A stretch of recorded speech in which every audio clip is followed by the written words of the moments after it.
Hi, lovelies. It's Janet Perez coming to you with the Painted Saguaro Art and Decor and joining Paint Couture to show you how I took this beautiful old headboard and turned it into this using Paint Couture paints and Whimsykel decoupage paper.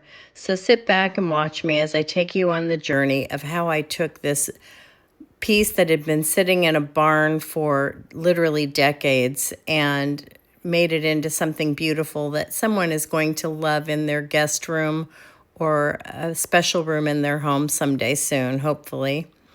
So the back of this piece, these panels are removable, thank goodness. And you can see me here, I'm removing the screws that are old and rusty so that I can get the boards off and decoupage them. And this piece was, I wish it was in good shape and I could have just stripped it and cleaned it up, but it was in really, really bad shape.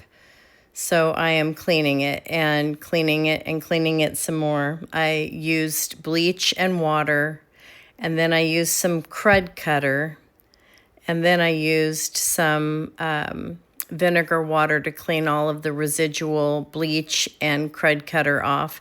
Here you can see I'm using a paint scraper actually to get some of the gunk off. I mean, there was just layers of dirt and mud, and I don't even want to think about some of the things that were on this. Lots and lots of gunk, lots of goo. There was so much stuff on this. I don't, ugh.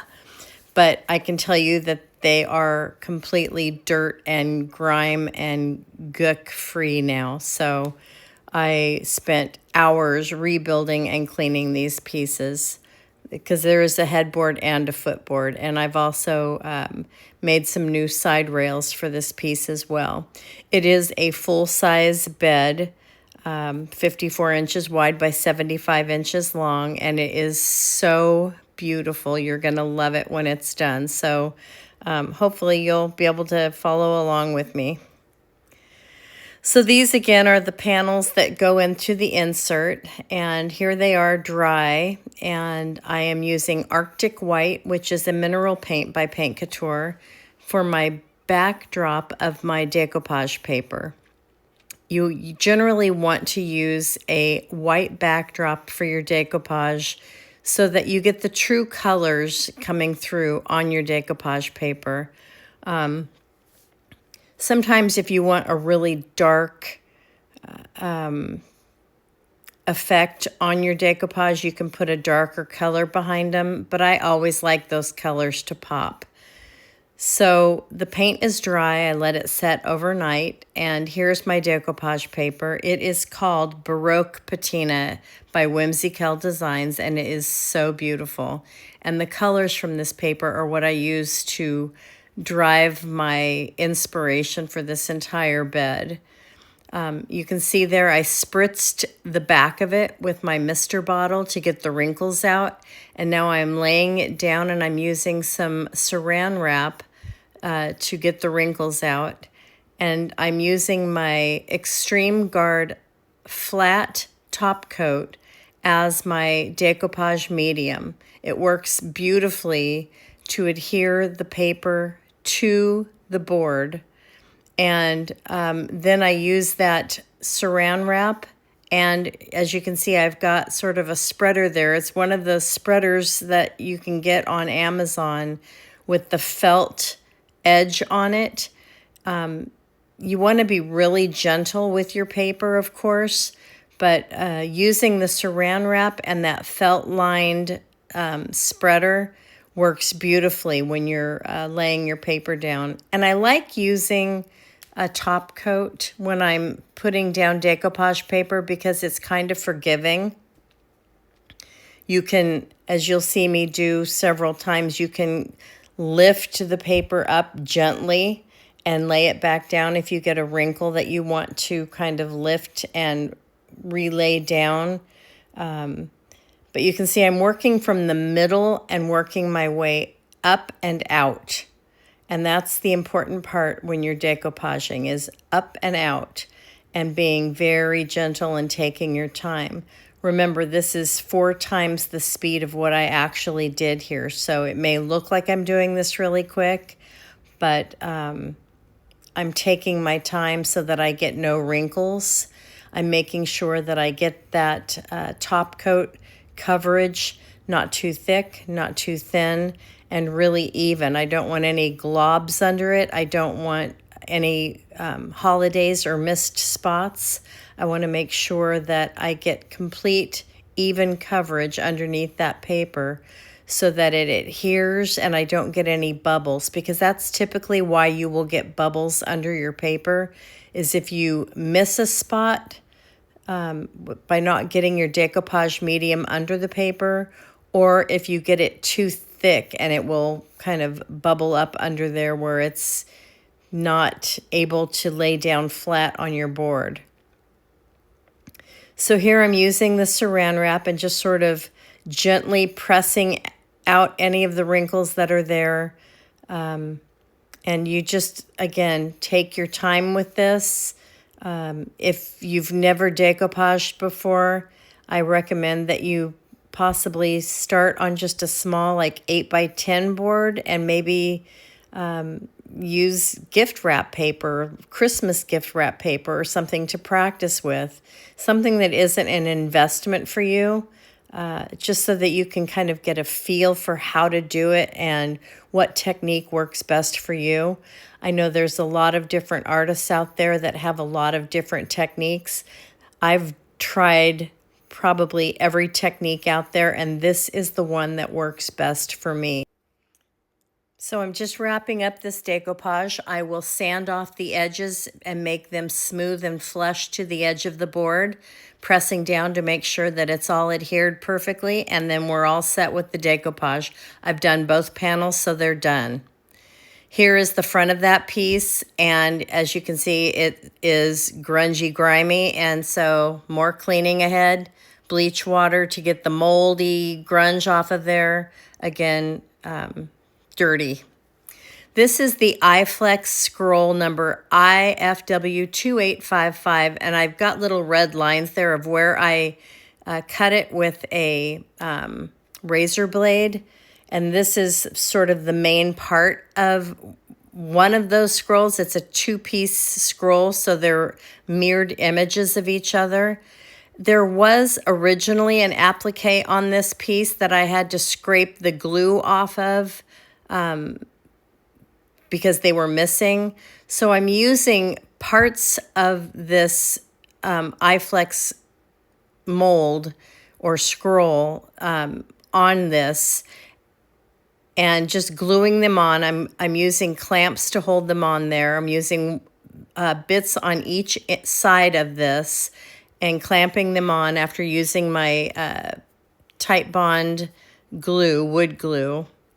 And I'm using a little silicone stir stick as my spreader. And then I'll show you in a second, I use the other parts of that scroll because there were pieces missing on the top center mold. Those scroll pieces on all 4 corners of that are all pieces from that iFlex mold that I literally glued on here. And once this piece is done, you cannot tell that those are not original to this headboard. Also, you'll see me, I was pouring bottled water into my mister bottle. Always use bottled water when you're using water, either blending into your paint or spraying onto your piece, so you don't get funk in your paint or you don't get mineral deposits on your piece, just FYI. So this is opal green, and I'm going to paint the entire piece with the opal green. It's a beautiful, as you can see, sort of a dark bluish green. I love this color. It's sort of a teal green, I want to say.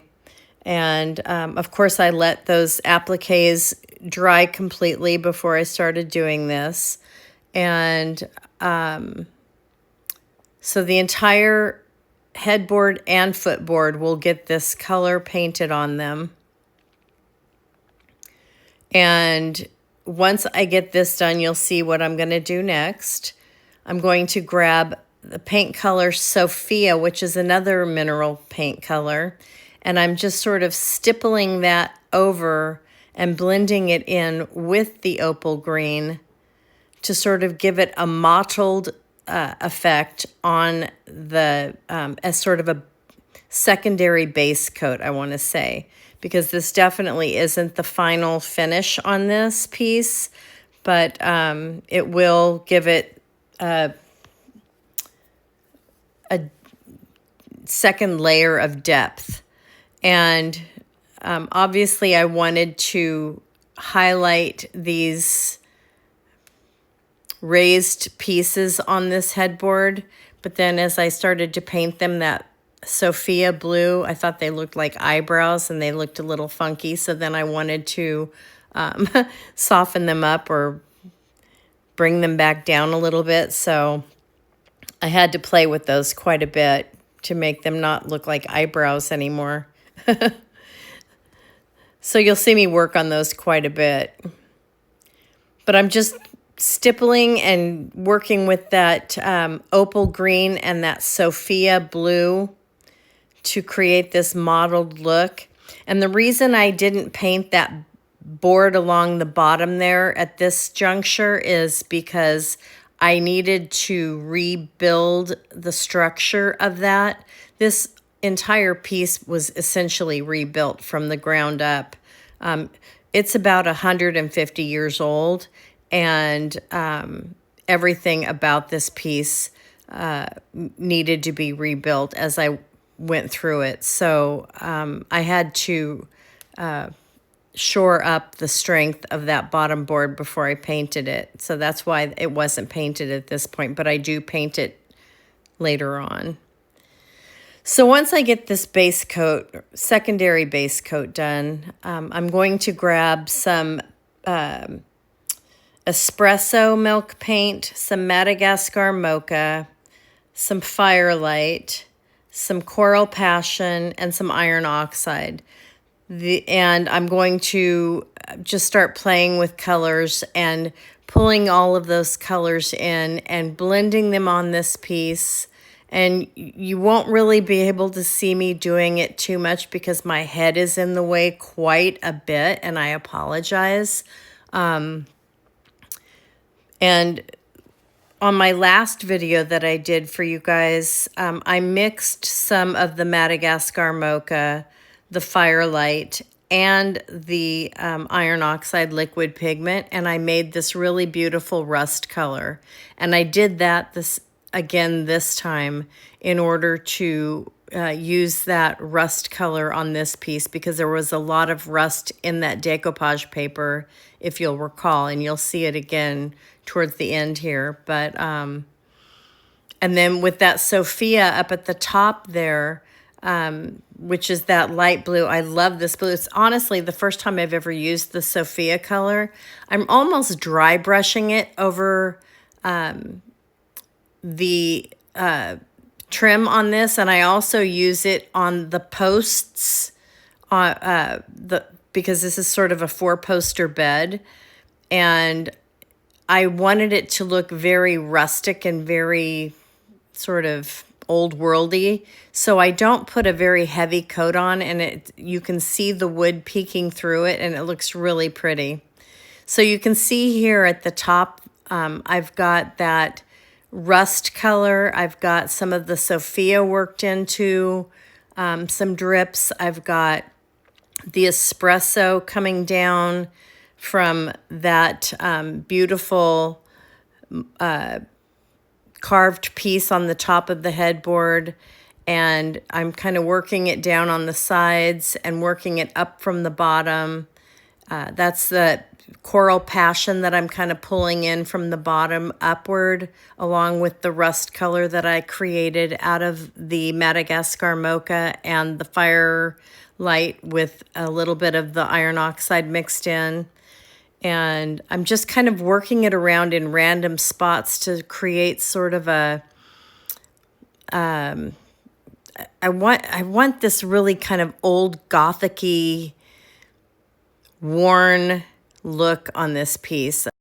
Once I get all of this finished, then I paint the posts in the Sophia, like I said. I seal everything with the Extreme Guard flat top coat because I want absolutely no sheen on this. And I do basically the same effect on the footboard. I added new rails to it for the side rails, but painted them to have the same look on them. And reattached the panels to the headboard. I also added a little bit of espresso mixed in with some clear glaze just in certain areas to bring out a little more detail, to add some shadowing to the piece.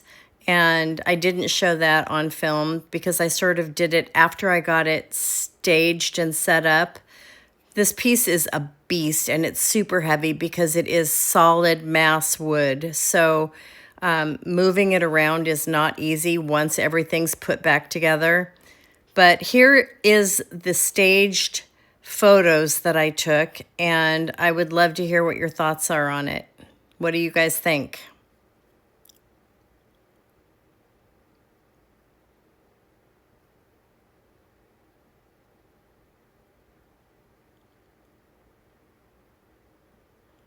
I'm happy that you were here. Thanks for watching, and I hope to see you next time. This is Janet Perez with the Painted Saguaro.